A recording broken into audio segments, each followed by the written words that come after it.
In this video, I'm going to walk you through the process of sending Ethereum from Coinbase over to Metamask. And if you don't have Metamask, you will need to install it.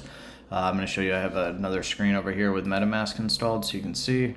To start off, there's 0.0128 ETH on this account. And what I'm going to do is walk you through the process of sending this. Over here on Coinbase, once you're logged in, you'll see the section that says Your Assets. And I have some of mine on Ethereum too.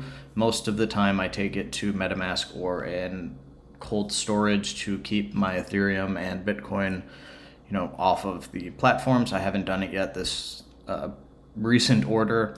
I'm going to click on Ethereum, and I just had my weekly order come in, and what we're going to do is click on the section here that shows Overview and then Wallet. We're going to click on Wallet, and you'll see here over on the right side it says Send or Receive.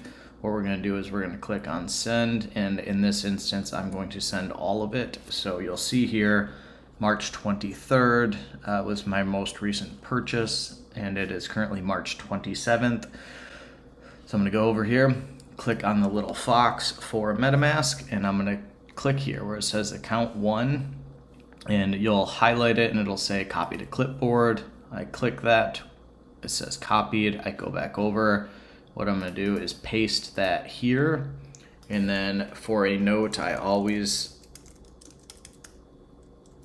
leave a little note to myself so I know where it's going. So for this MetaMask, all you have to do next is click on continue. And what's going to happen is it's going to confirm this. It's going to tell you the network fee that you're going to have to pay. It's going to give you an estimated time and the total here. So I'm going to click on send now. And I have a two verification thing set up. So I do need to confirm that. Okay, I just got my code. And what I'm going to do next is click on confirm.